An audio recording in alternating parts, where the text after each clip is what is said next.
नमस्ते, प्रणाम। मेरा नाम सोफ़ी सिंह है और मैं बिहार के छोटे से शहर आरा से हूँ।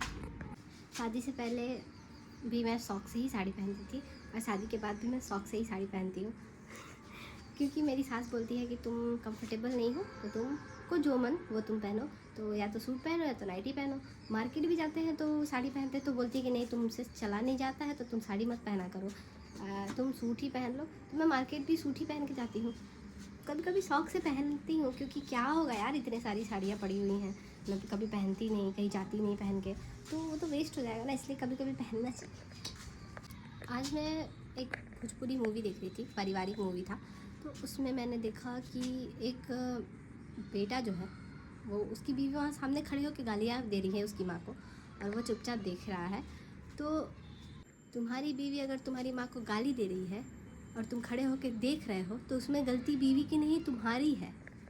एक टाइम पे यही मर्द दूसरे को बोलते थे कि अरे यार ये तो हिजड़ा हो गया, ये तो बीवी का गुलाम हो गया, तो कुछ बोलता ही नहीं है, चूड़ियाँ पहन ले, चूड़ी पहन के घर में बैठे।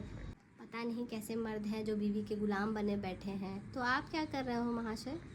आज जब अपनी बीवी पे बात आई तो मर गई मर्दानगी। मैं नहीं कह रही कि आप बाकी मर्दों की तरह अपनी बीवी पे हाथ उठाइए, क्योंकि औरतें जो है वो घर की लक्ष्मी होती हैं, चाहे वो माँ हो, बहन हो या फिर बीवी हो। लेकिन आपकी बीवी को उसकी जगह पता होनी चाहिए। अगर उस औरत के माँ बाप उसको किसी चीज़ को करने के लिए मना करते हैं तो क्या वो अपने माँ बाप को भी गालियाँ देती? नहीं ना, नहीं देती। उन लोगों के मन में पहले ही पनपने लगता है कि ये मेरी सास जो है ये मेरी दुश्मन है। उन बहुओं को लगने लगता है कि मेरी सास मुझे खुश नहीं देखना चाहती। तो अगर उसके मन में ये चीज़ होती तो वो बहुत पहले ही सोच लेती, शादी से पहले ही। वो मुझे पसंद नहीं करती, मेरे साथ रहना नहीं चाहती या फिर कुछ भी अपने मन से। तो अगर उसे तुमसे प्रॉब्लम होती तो वो अपने बेटे की शादी तुमसे कराती ही नहीं। मैं एक और बात बोलना चाहूँगी उन बेटों को। माँ बाप को तब बुरा नहीं लगता जब बहुएं उनको गाली देती हैं। माँ बाप को बुरा तब लगता है जब उनका बेटा जो है, जिनको उन्होंने बहुत नाजों से पाला है, वही बेटा, वही दुलारा प्यारा उनका बेटा, उनकी बीवी सामने खड़ी होकर गालियाँ दे रही होती है और वो देख रहे होते हैं। वो देखकर उन माँ बाप को ज़्यादा बुरा लगता है।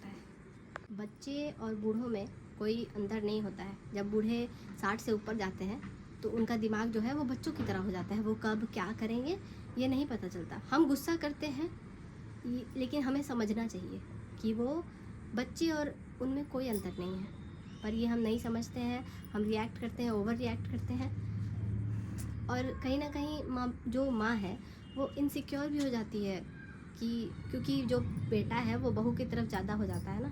टाइम भी नहीं देते हैं, बीवी के साथ ज़्यादा रहते हैं, माँ को टाइम ही नहीं देते।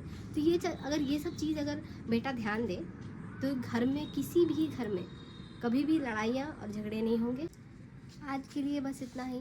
मेरा कहना यही है कि जो माँ बाप बूढ़े हो जाते हैं वो बोझ बन जाते हैं। जब बच्चे बचपन में गलती करते थे तो उनकी गलतियाँ माँ बाप छुपा लेते थे या फिर नज़रअंदाज कर देते थे, और माँ बाप तो बूढ़े हो गए हैं तो उनकी कदर हम नहीं। 5 बच्चे, 8 बच्चे, 10 बच्चे, माँ 10 बच्चे संभाल लेंगी, लेकिन उस 10 बच्चों से एक माँ नहीं संभाली जाती। कितनी अजीब बात है।